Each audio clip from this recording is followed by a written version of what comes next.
Next question कह रहा है आपको 4 स्टेटमेंट गिवन है, एबीसीडी चेक करना करेक्ट है कि इनकरेक्ट है। तो सबसे पहले पूछ रहा है वो ब्लड को लेकर के। तो ब्लड क्या होता है?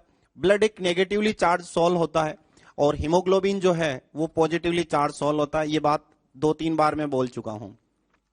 सेकंड कह रहा है कि टिंडाल इफेक्ट क्या होता है? टिंडाल इफेक्ट किससे रिलेटेड होता है? यस, बिल्कुल स्कैटरिंग ऑफ लाइट से रिलेटेड होता है ये। ठीक है, दोनों करेक्ट हैं। नाउ अगला क्या कह रहा है कि removal of dirt particle is related, किसके साथ रिलेटेड है? इलेक्ट्रोऑस्मोसिस के साथ में। छी छी, गंदी बात है ये, है ना। तो रिमूवल ऑफ डस्ट जो है, ये डर्ट पार्टिकल का जो रिमूवल है ये किसके रिलेटेड है? ये मिसेल फॉर्मेशन से रिलेटेड है और इसका इलेक्ट्रोऑस्मोसिस से कोई लेना देना नहीं है, क्योंकि इलेक्ट्रोऑस्मोसिस जो है वो तो क्या है? फील्ड में डीएम मॉलिक्यूल्स का माइग्रेशन थ्रू एसपीएम। और फोर्थ कह रहा है कोगुलेशन जो है it is a not related with Hardy Schulze rule. ये तो बहुत ही गंदी बात है, इसको बहुत बुरा लगेगा हार्डी-शुल्ट्ज रूल को। क्यों? हार्डी-शुल्ट्ज रूल है ही कोगुलेशन के लिए। तो इसमें गिवन आपको जो 4 ऑप्शंस हैं, 4 स्टेटमेंट्स हैं, these 2 are correct and these 2 are incorrect. Next question Hardy Schulze rule से है फिर से। देखो ये कह रहा है कि एक पॉजिटिव सोल है, तो पॉजिटिव सोल है तो उसके लिए आपको क्या देखना? एनायन देखना है। अच्छी बात यह है कि ऑप्शंस में गिवन ही एनाइन ही आपको, है ना। तो इन एनाइंस में से आपको यह देखना है किसकी कोएगुलेशन पावर मैक्सिमम है, मिनिमम है। तो कोएगुलेशन पावर जो है वो किसके प्रोपोर्शनल होती है? चार्ज या वैलेंसी। ठीक है, तो बताओ कोएगुलेशन पावर का क्या ऑर्डर हो जाएगा? जिसकी सबसे कम पावर है या चार्ज है, वैलेंसी जो है जिसकी मिनिमम है उसकी कोएगुलेशन पावर मिनिमम होगी। फिर कौन आ जाएगा? सल्फेट। फिर कौन आ जाएगा? फॉस्फेट।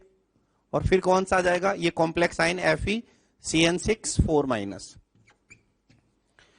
अब ये तो कोएगुलेशन पावर का है। अगर वैल्यू पूछता तो सबसे ज्यादा होती नाइट्रेट की और सबसे कम होती इस कॉम्प्लेक्स आयन की, एनायन की। कोएगुलेशन वैल्यू का ये ऑर्डर होता और कोएगुलेशन पावर का ये होता। तो maximum power, minimum value, maximum value, minimum power. देखो ये जो क्वेश्चन है ये चार्ज ऑफ कोलोइडल पार्टिकल, इससे रिलेटेड जो प्रॉपर्टीज है उसमें सबसे फेमस क्वेश्चन है, अक्सर एग्जाम में आता रहता है और इसके अराउंड जो भी बातें हैं वो सारी अपन करते हैं। तो सबसे पहले पेप्टाइजेशन की बात करते हैं कि पेप्टाइजेशन क्या होता है। पेप्टाइजेशन में हम लोग क्या करते हैं, हमारे पास एक प्रेसिपिटेट होता है, फ्रेश प्रेसिपिटेट होता है और उस पर हम चार्ज लाते हैं। अब क्वेश्चन ये है कि चार्ज आखिर हम लाते कहां से? तो चार्ज को इंट्रोड्यूस करते हैं। तो चार्ज इंट्रोड्यूस करने के लिए कॉमन आयन एडजॉर्प्शन होता है, कॉमन आयन एडजॉर्प्शन, ये पॉइंट ध्यान रखिएगा। अब कैसे कॉमन आयन एडजॉर्प्शन होगा आप एक बार देखो। होता क्या है कि अगर आप AgNO3 को मिक्स करो किसके साथ? Ki के साथ में, तो आपके पास ये भी एक सोल्यूशन है, ये भी सोल्यूशन है, आपने दोनों को मिक्स कर दिया। इनिशियली आप मान लीजिए इसके 2 मोल्स हैं और इसके 4 मोल्स हैं, ठीक है, या इसके 5 मोल्स ले लीजिए, ढंग से समझ लीजिएगा, 2 और 5 मोल्स हैं। तो जब दोनों की रिएक्शन होगी तो ऑफ कोर्स AgI का प्रेसिपिटेट बनेगा, येलो कलर का प्रेसिपिटेट आ गया, प्लस KNO3 बन गया और ये तो इलेक्ट्रोलाइट है तो ये सॉल्यूशन में ही रहेगा। तो क्वेश्चन ये है कि आपके पास at end of the reaction आपके पास है क्या? आपके पास एक सॉल्यूशन है और इसमें AgI का प्रेसिपिटेट है, ये AgI का प्रेसिपिटेट है। इसके कितने मोल्स बनेंगे? अच्छा, लिमिटिंग रिएजेंट कौन सा होगा? ये वाला, तो ये एक्सेस रिएजेंट होगा। अब क्वेश्चन ये है कि at end of the reaction बचा क्या है? End of the reaction Ki बचा है आपके पास, यानी K प्लस आयन है, I माइनस आयन है, ये तो खत्म हो चुका है, लेकिन इसके साथ वाला नाइट्रेट आयन है, इधर का नाइट्रेट आयन है, तो ये आपके पास ऑप्शंस है। Now this is most important point कि किस आयन का एडजॉर्प्शन होगा। ध्यान दीजिएगा, जो प्रेसिपिटेट के अंदर भी हो और बाहर भी हो। कौन है ऐसा? प्रेसिपिटेट के अंदर 2 आयन है, Ag plus and I minus. कौन कॉमन हो सकता है? I माइनस, अंदर भी है और बाहर भी है। Ag प्लस अंदर है लेकिन बाहर नहीं है, ये दोनों बाहर है लेकिन अंदर नहीं है। तो यहां पे एडजॉर्प्शन किसका होगा? I माइनस का होगा। तो I माइनस का जब एडजॉर्प्शन होगा तो AgI की सरफेस पे I माइनस का ऐसे एडजॉर्प्शन होगा, I माइनस का, मैं ओनली माइनस लिख रहा हूं, ठीक। अब क्या होगा इस पर, क्योंकि माइनस आ चुका है तो इसलिए हम कहते हैं कि इसको नेगेटिवली चार्ज सॉल्व बना है ये। दूसरी बात, अब इस पे नेगेटिव है तो ऑफकोर्स ये पॉजिटिव को अट्रैक्ट करेगा, तो एक K प्लस इसके पास और आ जाएंगे, तो ये सेकंड लेयर बन जाएगी जिसको मैं ओनली प्लस से लिख रहा हूं, ठीक। तो इसको कहते हैं Gibbs Helmholtz double layer theory, क्योंकि ये डबल लेयर बन गई है फर्स्ट लेयर जो होती है वो टाइट होती है ना, टाइटली बॉन्डेड होती है, फिक्स लेयर होती है, ये कहीं नहीं हिलेगी। और सेकंड लेयर जो है वो लूज होती है, थोड़ी सी डिफ्यूज लेयर कहते हैं, सेकंड लेयर होती है इसको, है ना, लूजली बॉन्डेड होती है। अच्छा, फर्स्ट लेयर और सेकंड लेयर के बीच में पोटेंशियल डिफरेंस है, क्योंकि ऑपोजिट चार्जेस है ना भाई, तो ये जो पोटेंशियल डिफरेंस है फर्स्ट लेयर और सेकंड लेयर के, इसको हम एक वर्ड बोलते हैं क्या, जीटा पोटेंशियल, है ना। तो ये इससे रिलेटेड बातें हैं। अब देखो क्वेश्चन पे आते हैं। क्वेश्चन कह रहा है कौन सा नेगेटिवली चार्ज सॉल्व बनाएगा। तो नेगेटिवली चार्ज सॉल्व बनाने के लिए आपको एक मैं सिंपल ट्रिक ही बताता हूं। नेगेटिवली चार्ज सॉल्व बनने के लिए प्रेसिपिटेट के जो नेगेटिव आयन है वो एक्सेस में होना चाहिए, है ना। तो Ki एक्सेस में होना चाहिए। अगर ये एक्सेस में होता, ये लिमिटिंग रिएजेंट होता, तो and of the reaction AgNO3 बचता। तो यहां पे AgNO3 होता तो Ag प्लस का एडजॉर्प्शन होता और पॉजिटिव सोल बनता। तो यहां पर क्या है, एक बात को समझो आप अच्छे से कि नेगेटिव सोल बने इसलिए I माइनस रहना चाहिए बाहर, I माइनस रहना चाहिए, मतलब Ki क्या होना चाहिए, एक्सेस रिएजेंट होना चाहिए। नाउ मोलरिटी और वॉल्यूम है हमारे पास, हम यूजिंग m इंटू वी हम मोल्स पता करेंगे या मिली मोल्स पता करेंगे। अब कैसे पता करेंगे, m इंटू वी करो। फर्स्ट ऑप्शन में आ जाओ, AgNO3 के लिए कितना हो जाएगा 50 इंटू 0.1, तो 5, इसके भी 5।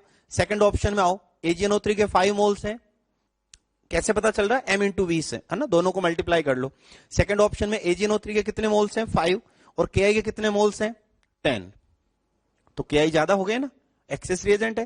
फर्स्ट में तो दोनों साथ ही खत्म हो रहे हैं। थर्ड ऑप्शन में देखो, थर्ड ऑप्शन में AgNO3 के जो हैं वो 10 मोल्स हैं और Ki के 5 मोल्स हैं, यानी AgNO3 एक्सेस रिएजेंट है, और एक्सेस रिएजेंट है मतलब कि वो पॉजिटिव सोल बनाएगा। और फोर्थ वाले ऑप्शन में देखो दोनों के 10-10 मोल्स है, जिसका कोई मतलब ही नहीं है। तो सेकंड और फिफ्थ में, sorry second and fourth option में तो कोई सोल बनेगा ही नहीं। फर्स्ट ऑप्शन और फोर्थ ऑप्शन में कोई सोल नहीं बनेगा। अब सेकंड ऑप्शन जो है उसमें नेगेटिवली चार्ज सोल बनेगा, थर्ड ऑप्शन में पॉजिटिवली चार्ज सोल बनेगा। नेक्स्ट क्वेश्चन जो है वो गोल्ड नंबर से रिलेटेड है। तो गोल्ड नंबर क्या होता है, इसको समझने के लिए एक बार अपन प्रोटेक्शन को डिस्कस करते हैं ना। प्रोटेक्शन क्या होता है, एक्चुअली लायोफिलिक एंड लायोफोबिक में लायोफिलिक सोल जो है those are relatively better stable as compare to lyophobic sol. तो लायोफोबिक सोल को हम लोग क्या करते हैं, प्रोटेक्ट करते हैं। कैसे, by adding small amount of lyophilic sol. और इसमें होगा क्या कि लायोफिलिक सोल जो होता है वो लायोफोबिक में जाकर के, जैसे ये लायोफोबिक सोल है आपके पास, फोबिक मतलब उस पर चार्ज है, जब इसके अंदर आप थोड़ा सा लायोफिलिक सोल ऐड करोगे तो ये क्या करेगा, इसके अंदर जाकर के इसके चार्ज के जो पार्टिकल्स हैं इनको चारों तरफ से सॉल्वेशन से इसको प्रोटेक्ट कर लेंगे। तो ऐसा करने से क्या होगा, अब ये प्लस जो है वो अंदर सेफ हो गया, अब किसी एनाइन से इनको खतरा नहीं है, ठीक। तो दिस इज कॉल्ड प्रोटेक्शन। कौन प्रोटेक्ट कर रहा है, लायोफिलिक। सो इसको हम लोग जनरली एक टर्म यूज लेते हैं इसके लिए, प्रोटेक्टिव कोलोइड, है ना, ठीक है। अब आओ, अब गोल्ड नंबर क्या होता है, होता क्या है, गोल्ड सोल लेते हैं हम लोग, ढंग से समझ लीजिएगा। गोल्ड सोल लिया कितना 10 ml, इसके अंदर हम लायोफिलिक सोल ऐड कर रहे हैं। लायोफिलिक सोल क्यों ऐड कर रहे हैं भाई, प्रोटेक्शन करने के लिए। गोल्ड सोल जो होता है वो नेगेटिवली चार्ज सोल होता है ना। अब देखो होता क्या है कि ये 10 ml लिया अपन ने, ठीक है, इसके अंदर लायोफिलिक सोल ऐड कर रहे हैं, मान लो x मिलीग्राम ऐड कर रहे हैं हम, x मिलीग्राम में ध्यान रखना इसको, ठीक। ऐसा करने से क्या हो जाएगा, प्रोटेक्शन हो जाएगा। और प्रोटेक्शन होने का पता कैसे चला कि हम इसके अंदर 10% NaCl ऐड करते हैं, उसका 1 ml सॉल्यूशन, और ऐसा करने से इस सोल का कोएगुलेशन नहीं हो। एक बार मैं फिर से बताता हूं, एक बार आप इस पार्ट को स्किप कर दें, लायोफिलिक सोल वाला। तो हमारे पास गोल्ड सोल है which is a negatively charge sol, और इसमें अगर आप इलेक्ट्रोलाइट ऐड करोगे तो इसका कोएगुलेशन हो जाएगा। तो टू प्रोटेक्ट कोएगुलेशन हम लोग क्या कर रहे हैं, थोड़ा सा लायोफिलिक ऐड कर देते हैं ताकि अब ये प्रोटेक्टेड हो जाए, अब इसके ऐड करने से फर्क ना पड़े। तो यहां पे 2-3 चीजें ध्यान रखना। कितने सोल को प्रोटेक्ट कर रहे हैं, 10 ml। तो 10 ml को प्रोटेक्ट करने के लिए कितना मिलीग्राम चाहिए लायोफिलिक सोल, वही गोल्ड नंबर होता है। तो यहां पे गोल्ड नंबर क्या हो जाएगा, गोल्ड नंबर क्या हो जाएगा, x जो है वो गोल्ड नंबर हो जाएगा, कितना लायोफिलिक सोल ऐड करें। तो ठीक है ना। अब देखो इस क्वेश्चन में आते हैं। तो क्वेश्चन क्या कह रहा है कि 100 ml के लिए हमें चाहिए कितना, 0.25 ग्राम, ग्राम में है, मेरे को तो मिलीग्राम में चाहिए। अब 100 ml के लिए इतना चाहिए, तो 10 ml के लिए कितना चाहिएगा, इसको कर सकते हैं 0.25 डिवाइडेड बाय 100 इंटू 10, इतना ग्राम, ये ग्राम में आया, अभी तो मेरे को मिलीग्राम में चाहिए। तो मैं क्या कर रहा हूं, इसको काट लेता हूं, पीट लेता हूं, तो ये मेरे को 0.025 ग्राम चाहिए लायोफिलिक सोल 10 ml के लिए, और इसको मिलीग्राम में चेंज करूंगा तो 1000 से मल्टीप्लाई कर दूंगा, तो ये क्या हो जाएगा 25 मिलीग्राम। तो ये 25 इसका क्या आ गया, गोल्ड नंबर आ गया, ये आंसर आ जाएगा। नेक्स्ट क्वेश्चन देखते हैं भाई। ये कह रहा है कि पंजाब सीईटी में आया था, है ना, कैलकुलेटिव है, खूब सारी कैलकुलेशन है, आपको हमेशा बस कॉन्सेप्ट पे ध्यान देना, डरना नहीं है, बस क्वेश्चन को समझो, कैलकुलेशन है कर लेंगे, कोई दिक्कत नहीं। क्वेश्चन ये कह रहा है कि गोल्ड की डेंसिटी इतनी है, आपने इतना मास लिया है जो भी है, और उसको 1 लीटर के अंदर डिसोल्व किया। तो गोल्ड का मास और डेंसिटी को यूज लेकर के मैं ये पता कर सकता हूं कितना वॉल्यूम था। गोल्ड सैंपल जो आपने ऐड किया था उसका, उसके अंदर बहुत सारे पार्टिकल्स हो सकते हैं, मैं अभी वो नहीं जा रहा हूं, मैं कह रहा हूं इसका वॉल्यूम कितना है, गोल्ड सैंपल का इतना वॉल्यूम आपने उसके अंदर ऐड किया है। पहले मैं ये इतना ही काम करता हूं ना, तो मैं क्या कर रहा हूं, डेंसिटी है मेरे पास कितना 19 ग्राम पर सेंटीमीटर क्यूब, मास है मेरे पास कितना 1.9 इंटू 10⁻⁻⁴। तो यहां से मैं वॉल्यूम पता कर सकता हूं, density is equal to mass by volume. तो मेरे को यहां से जो वॉल्यूम मिलेगा वो मिल जाएगा, अच्छा 10⁻⁵ सेंटीमीटर क्यूब। मैं इसको किस में चेंज कर सकता हूं, सेंटीमीटर क्यूब यानी ml, मैं इसको लिख सकता हूं 10⁻⁵ ml। अब ml को मैं लीटर में चेंज कर लेता हूं, सिंपल कैलकुलेशन करता हूं, 10⁻³ लीटर, इतना आ गया, ये आ गया 10⁻8 लीटर।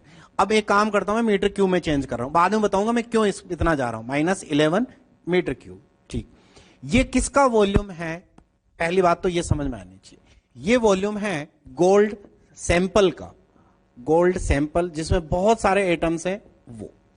ठीक, अब मैं क्या कह रहा हूं, बात को ढंग से सुनना, इतने इसमें बहुत सारे एटम्स हैं, मुझे नहीं पता कितने हैं, एक्चुअल में यही पूछ रहा है, ठीक है, और ये पूरा किस में ऐड किया 1 लीटर वाटर में, वहां भी एक लफड़ा है, इसलिए कह रहा हूं ढंग से सुनना। एयू सैंपल है, गोल्ड सैंपल में इतना सैंपल आपने ऐड किया। अब क्वेश्चन कह रहा है गोल्ड की एक एटम की आपको रेडियस गिवन है और यह है कितनी 10 नैनोमीटर, तो मैं 1 गोल्ड पार्टिकल पर विचार कर रहा हूं, मैं इसका वॉल्यूम पता करने जा रहा हूं। 1 गोल्ड पार्टिकल का कितना हो जाएगा, वॉल्यूम 4/3 पाई r क्यूब। अब देखना कैलकुलेशन को, अब मैं क्या कर रहा हूं, ये टोटल सैंपल है ना, तो सैंपल का volume of sample can be written as n into volume of 1 atom, n number of gold particles हो जाएंगे। ठीक, अब वॉल्यूम ऑफ सैंपल कितना, ये आया हुआ पड़ा कहां गया, ये रहा 10⁻11 metre cube is equal to n into volume of 1 atom कितना हो जाएगा 4/3 into pi into r radius, radius कितनी है 10 नैनोमीटर है, तो 10 इंटू 10⁻⁹। अब ये क्या बन गया मीटर, क्योंकि इधर मीटर क्यूब है ना, इसलिए मीटर का क्यूब। मैं यहां से सॉल्व करता हूं और n की वैल्यू पता करता हूं। सॉल्व करने पे हमें जो n की वैल्यू आएगी वो आएगी 10⁻13 डिवाइडेड बाय 4.2। ठीक है, इतने सारे पार्टिकल्स हैं, कहां पे, इन इतने सारे पार्टिकल्स हैं किसमें, इन 1 लीटर वाटर। आपसे क्या पूछ रहा है, क्वेश्चन को पढ़ो, पर मिलीमीटर क्यूब आपको बताना है, दुख ही दुख है, पर मिलीमीटर क्यूब। तो इतने सारे पार्टिकल्स किसमें 1 लीटर में, तो मैं ये लिख सकता हूं 1 लीटर में कितने पार्टिकल्स हैं 10⁻13 डिवाइडेड बाय 4.2, ये ऑलमोस्ट 0.24 आ जाएगा, या मैं इसको लिख सकता हूं 0.24 इंटू 10⁻13 पार्टिकल्स हैं। ठीक है, 1 लीटर में इतना है, तो मैं इसको क्या लिख सकता हूं, 1 लीटर को 10⁻6 मिलीमीटर क्यूब लिख सकता हूं, को कितने हो गए 0.24 इंटू 10⁻13 पार्टिकल्स। तो 1 मिलीमीटर क्यूब पर मिलीमीटर क्यूब पूछ रहा है ना, कितने हो जाएंगे 0.24 इंटू 10⁻13 डिवाइड बाई 10⁻6 पार्टिकल्स, मतलब इतने पार्टिकल्स होंगे किसमें, पर मिलीमीटर क्यूब। तो फोर्थ इसका आंसर बन जाएगा